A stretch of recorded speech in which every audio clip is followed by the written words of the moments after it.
وبارك عليه وعلى آله اللهم صل وسلم وبارك عليه وعلى آله صلى الله عليه. وقد آن للقلم أن يخط ما حركته فيه الأنامل مما استفاده الفهم من صفات هذا العبد المحبوب الكامل وشمائله التي هي أحسن الشمائل صلى الله عليه. وهنا حسن أن نثبت ما بلغ إلينا في شأن هذا الحبيب من أخبار وآثار ليتشرف بكتابته القلم والقرطاس وتتنزه في حدائقه الأسماء والأبصار.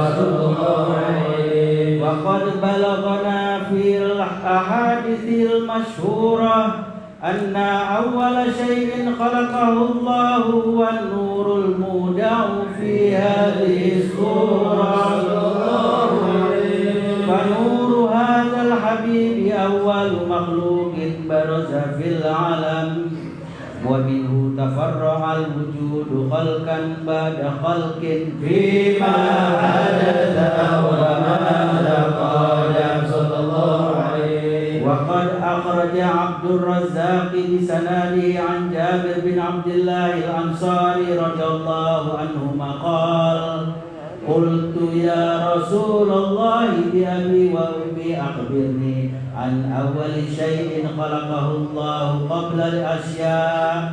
قال يا جابر إن الله خلق قبل الأشياء نور نبينا محمد صلى الله عليه وسلم من نوره صلى الله عليه. وقد ورد من حديث أبي هريرة رضي الله عنه أنه قال قال رسول الله صلى الله عليه وسلم كنت أول النبيين في الخلق وآخرهم في البعث.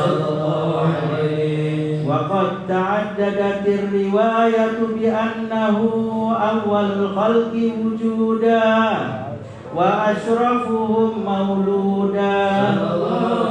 ولما كانت السعادة الأبدية لها ملاحظة خفية اختصت من شاءت من البرية بكمال الخصوصية فاستودعت هذا النور المبين أصلب وبطون من شرفته من العالمين.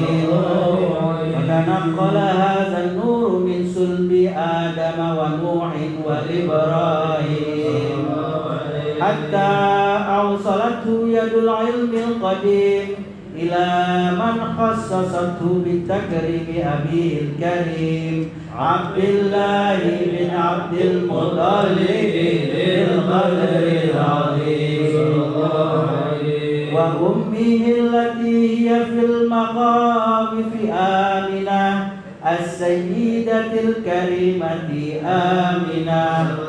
فتلقاه صلب عبد الله فألقاه إلى بطنها فضمته أحشاؤها بمعونة الله محافظة على حق هذه الدرة وصونها صلى الله عليه. فحملته برعاية الله كما ورد عنها حملا خفيفا لا تجد له ثقلا ولا تشكو منه ألما ولا إلا حتى مر شهر بعد شهر من حمله وقرب وقت بروزه إلى علام الشهادة لتنبسط على أهل هذا العالم فيوضة فضله وتنتشر فيه آثار مجلس صغير. اللهم صل وسلم أشرف الصلاة والتسليم على سيدنا ونبينا محمد الرؤوف الرحيم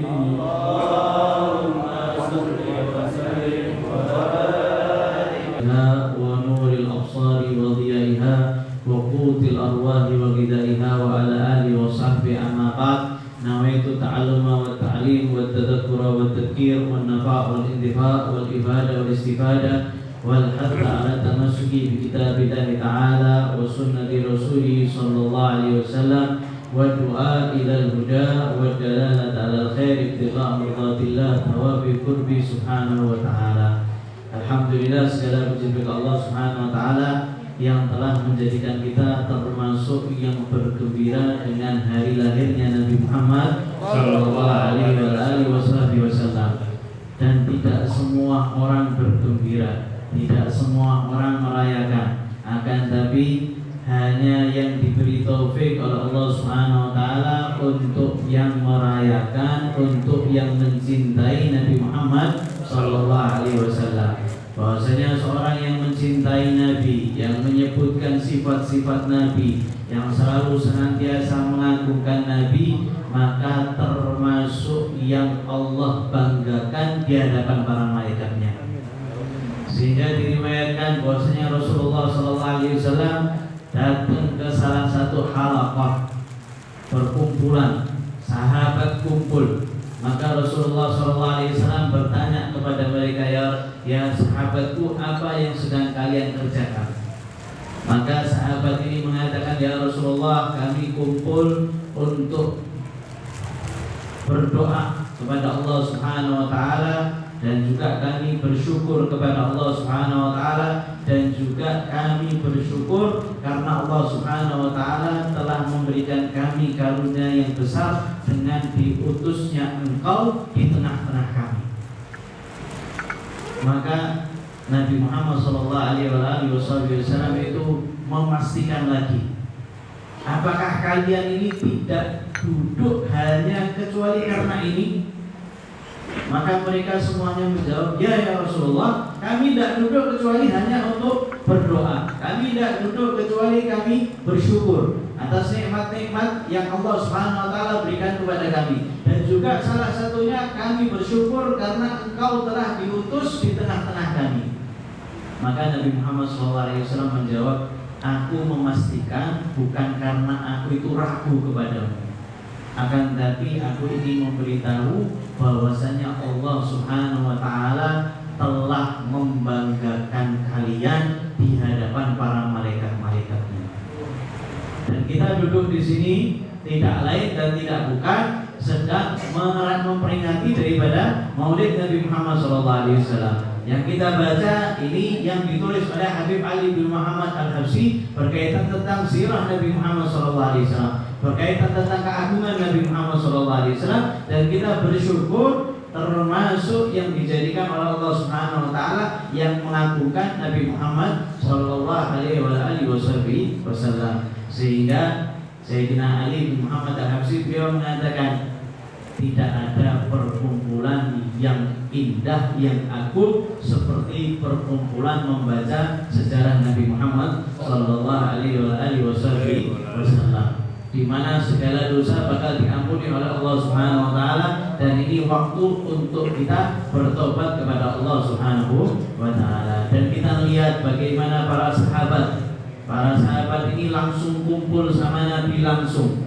Kita kalau seandainya dengarkan daripada sifat-sifat Nabi, jatuh cinta. Coba bayangkan kalau setiap hari kita itu baca tentang Nabi, alam Nabi Muhammad SAW, sabda Nabi Muhammad SAW, setiap hari kita baca, tentu akan tumbuh rasa cinta kepada Nabi Muhammad SAW. Apalagi orang yang kumpul langsung sama Nabi Muhammad SAW. Salah satunya Sayyidina Abi Dzar radhiyallahu ta'ala anhu. Ketika perang Tabuk itu di saat panas sekali dan di saat musim panen, sehingga banyak di antara mereka itu yang apa? Yang tidak ikut perang bersama Nabi Muhammad SAW. Tapi yang tidak ikut perang itu kebanyakan orang tua, anak kecil, perempuan, atau orang-orang yang kemungkinan besar dia itu munafik. Kalau sahabat yang cinta sama Nabi Muhammad SAW semuanya dua, tidak ada yang tidak keluar. Ada salah satu sahabat yang tidak keluar, tapi kemudian minta maaf sama Nabi Muhammad SAW, yang kisahnya itu masyhur.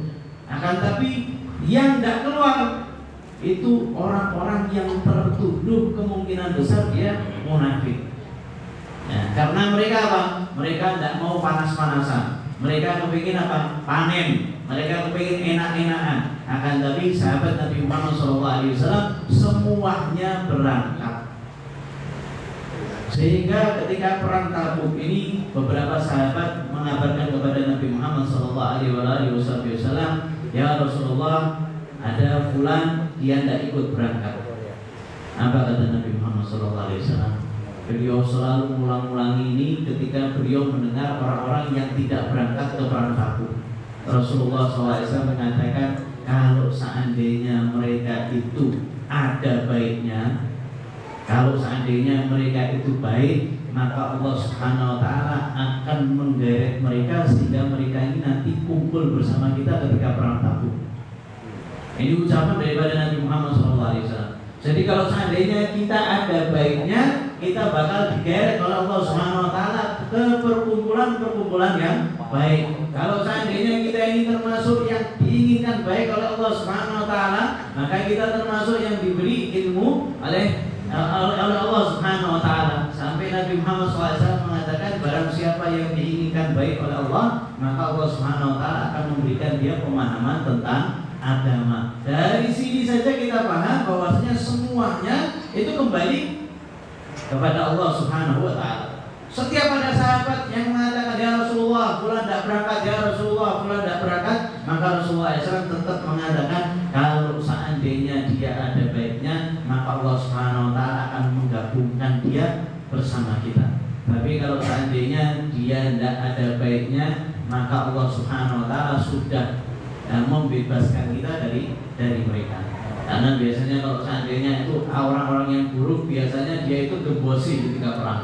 Makanya Nabi Muhammad SAW mengatakan, dia kalau seandainya dia itu tidak ada baiknya, dia tidak bakal berangkat.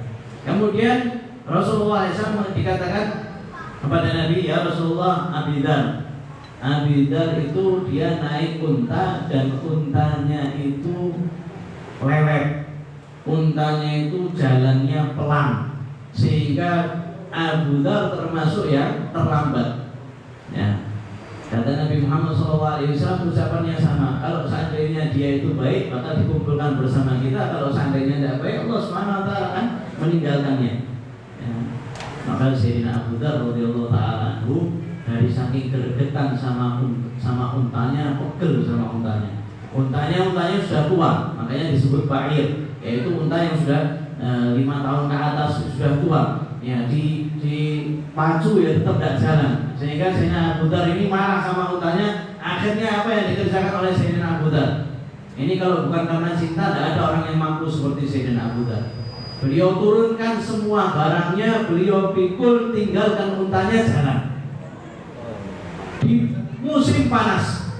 Ya, sedangkan kalau seandainya seorang itu berjalan di padang pasir, itu tidak bisa selamat kecuali kalau seandainya dia itu sama rombongan, kalau seandainya dia itu bawa air yang cukup. Akan tadi Sayyidina Abu Dzar radhiyallahu taala anhu, beliau termasuk orang yang kuat cintanya kepada Nabi Muhammad SAW, tidak kepingin untuk manggil, maka beliau jalan di tengah-tengah padang pasir dengan bekal seadanya sendirian.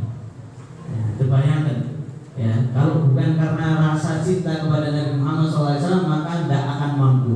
Makanya ulama mengatakan faktor yang paling kuat untuk mendekatkan kita kepada Allah dan Rasulnya adalah rasa cinta. Mahabbah itu yang paling kuat. Bayangkan Sayyidina Abu Dzar berjalan sendirian dengan bekal seadanya, kemudian nyusul Rasulullah SAW, sehingga menyerahkan jiwa raganya untuk Nabi Muhammad SAW. Mungkin mati di tengah jalan. Orang yang meninggal di padang pasir itu banyak, tapi Sayyidina Abu Dzar hanya kepingin melihat Rasulullah SAW. Maka kemudian di tengah jalan Rasulullah SAW singgah untuk istirahat. Di tengah-tengah mereka itu singgah, sebagian sahabat itu melihat "Ya Rasulullah, itu ada orang sendirian jalan di tengah-tengah padang pasir ya Rasulullah. Hanya terlihat sosoknya, akan tapi tidak terlihat itu siapa." Maka Rasulullah SAW mengatakan, "Kun Aba Dzar." Itu Abu Dzar radhiyallahu taala anhu.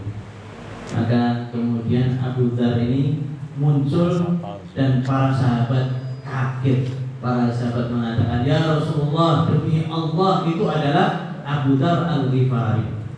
Sebagian ulama mengatakan Rasulullah SAW adalah seorang yang paling tahu terhadap umatnya, kenal sama umatnya, meskipun dari jauh, akan tapi Rasulullah SAW sudah tahu siapa yang datang. Begitu juga kita. Kalau seandainya kita banyak sholat sama Nabi Muhammad, banyak mengingat Nabi Muhammad, banyak mengucapkan salam kepada Nabi Muhammad SAW, maka sudah tentu pasti Nabi Muhammad SAW kenal kepada kita, kenal orang tua kita, kenal orang-orang yang sekitar kita. Nabi Muhammad SAW selalu memperhatikan daripada majlisnya orang-orang yang soleh, majlisnya orang-orang yang selalu meminta kepada Allah Subhanahu Wa Taala di setiap pagi dan setiap petang, berdoa kepada Allah Subhanahu Wa Taala. Maka Allah Subhanahu Wa Taala mengatakan kepada Nabi-Nya, "Wala ta'du ainaka anhum," wahai Muhammad, jangan sekali-kali kamu berpaling daripada memandang mereka. Siapa? Ya orang-orang yang soleh, orang-orang yang senantiasa sholawat kepada Nabi, orang-orang yang senantiasa melanjutkan daripada warisan ilmu Nabi Muhammad SAW. Sudah tentu Nabi itu memperhatikan mereka, dan kalau seandainya kita ikut sama mereka, maka juga Nabi Muhammad SAW memperhatikan kita. Semoga Allah SWT menjadikan Nabi Muhammad SAW juga memandang kita dengan pandangan rahmat. Amin Allahumma. Kemudian Nabi Muhammad SAW mengatakan kepada Abu Dzar, ya, ketika sudah nampak, ya, maka Rasulullah SAW mengatakan, sesungguhnya Abu Dzar ini yamshi wahdahu, seorang yang akan jalan sendirian, wa yamut wahdahu wa yub'atsu wahdahu. Nah, Abu Dzar ini dia jalan sendirian, nanti dia juga akan mati sendirian dan juga akan dibangkitkan oleh Allah sendirian. Ya, jadi Rasulullah SAW itu ngasih tahu para sahabat yang sekitarnya bahwasanya ini Abu Dzar sekarang jalan sendiri. Nanti ketika dia meninggal juga meninggal dalam keadaan sendirian, tidak ada orang-orang di sekitarnya. Kemudian juga nanti bakal dibangkitkan oleh Allah Subhanahu Wa Taala dalam keadaan sendiri. Kemudian Sayyidina Abu Dzar itu sampai kepada Nabi Muhammad SAW, dan Nabi Muhammad SAW bergembira dengan datangnya Sayyidina Abu Dzar radhiyallahu taala anhu. Sampai setelah zamannya Sayyidina Umar bin Khattab radhiyallahu anhu atau Sayyidina Utsman, ya, Sayyidina Abu Dzar itu tinggal jauh daripada masyarakat. Ya, kemudian beliau sudah dalam keadaan mau meninggal. Maka kemudian beliau mengatakan kepada istrinya, kalau seandainya aku nanti meninggal, maka mandikan aku, kafankan aku, kemudian kamu itu letakkan jenazahku di pinggir jalan. Tidak ada orang sama sekali. Ya, letakkan di pinggir jalan. Nanti kalau seandainya ada sekelompok orang itu datang kemudian bertanya, maka katakan ini jenazahnya Abu Dzar. Sudah diperseni oleh Sayyidina Abu Dzar. Maka kemudian Sayyidina Abu Dzar itu meninggal. Al-Ghifari radhiyallahu ta'ala anhu, kemudian istrinya itu menunaikan daripada wasiatnya Sayyidina Abu Dzar, kemudian diletakkan di pinggir jalan, ya, tempat orang-orang itu musafir. Ya. Kemudian datang sekelompok orang daripada Kufah. Ya. Ketika ditanya, ini jenazahnya siapa? Sayyidina Abu Dzar radhiyallahu ta'ala anhu.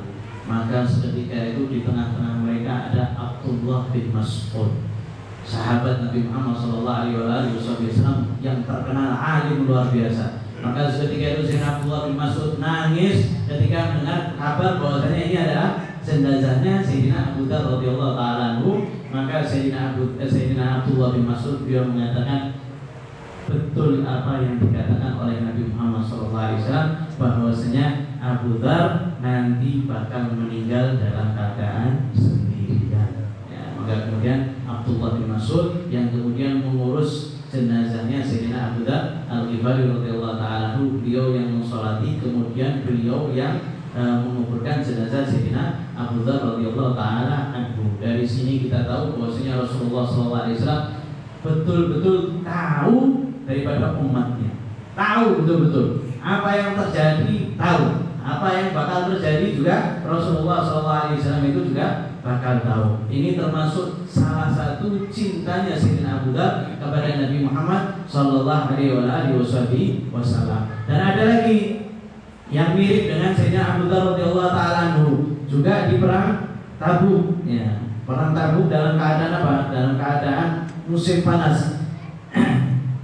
Siapa namanya? Abu Khaisamah. Abu Khaisamah ini termasuk yang terlambat, tidak ikut perang Tabuk. Rasulullah SAW sudah berjalan sekitar 3 harian, sedangkan Abu Khaisamah ini masih berada di rumahnya. Ya, ketika beliau itu pulang daripada rumahnya, beliau punya 2 istri dan punya 2 kebun. Ketika datang, kebunnya itu sudah disiram sama istrinya, sudah dikasih tempat naungan, kemudian sudah disiapkan makanan. Ketika dia pulang melihat ada istrinya 2, kebunnya sudah rapi, makanan sudah sedia, minuman sudah sedia. Kemudian dia teringat dengan Nabi Muhammad SAW. Bagaimana mungkin aku bisa menikmati nikmat yang seperti ini, sedangkan Rasulullah SAW itu panas-panasan, penuh dengan debu, jalan capek, sedangkan saya nikmat-nikmat sama istri saya.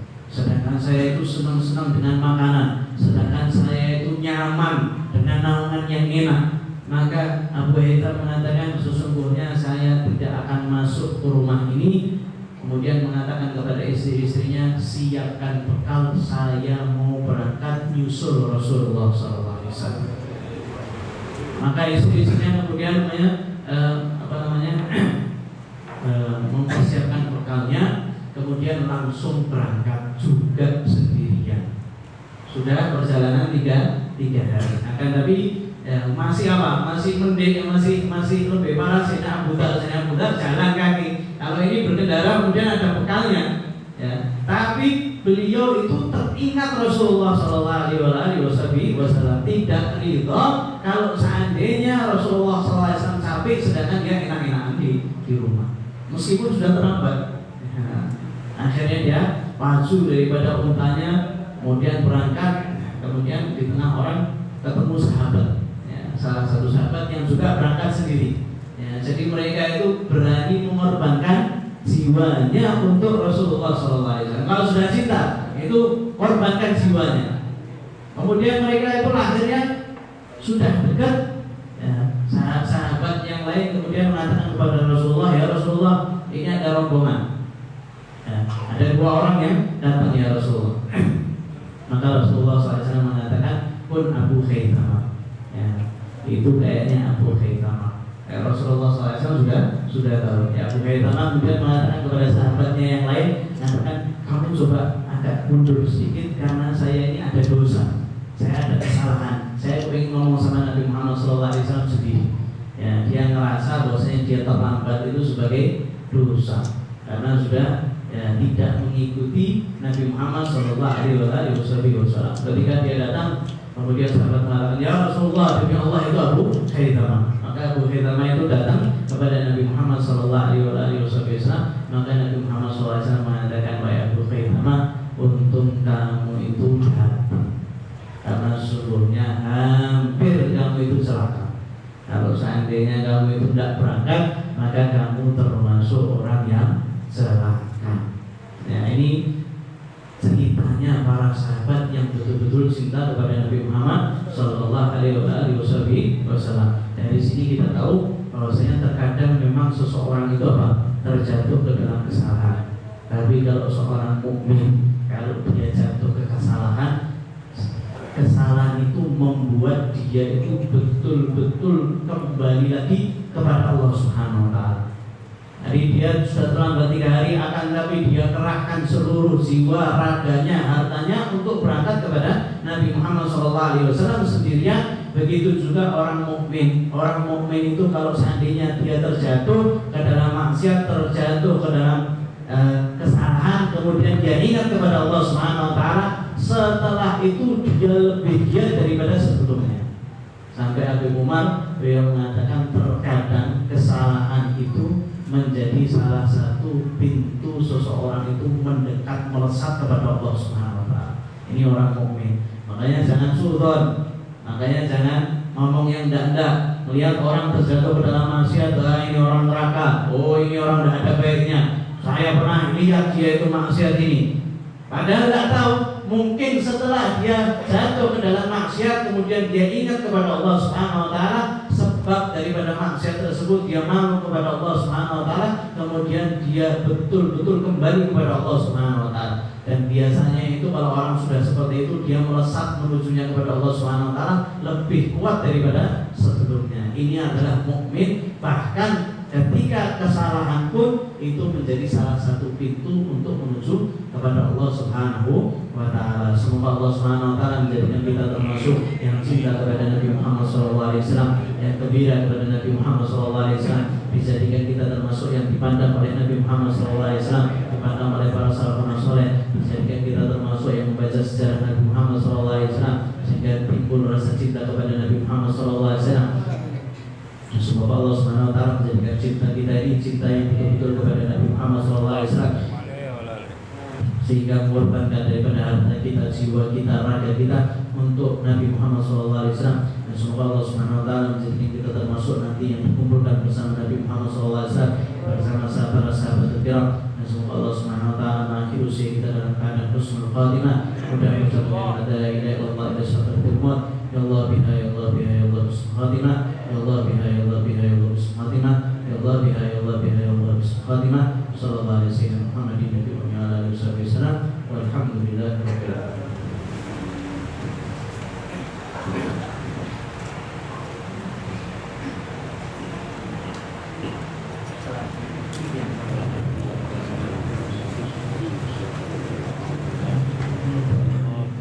Al-Fatihah.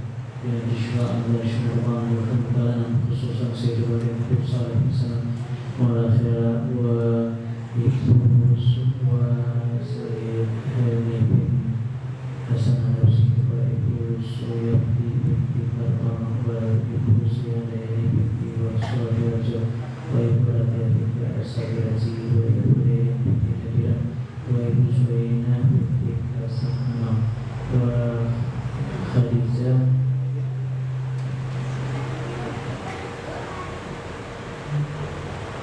Nur Faizah binti Muhammad Fadli. Allah yashhadu syifaan karena syifaan dari Nabi sallallahu alaihi wasallam wa yaqulu bina wa baina Allah bisiyya wa ma nabiya alladziina qala sallallahu alaihi wasallam wa lam yamur ila hadratin Nabi Muhammad sallallahu alaihi wasallam.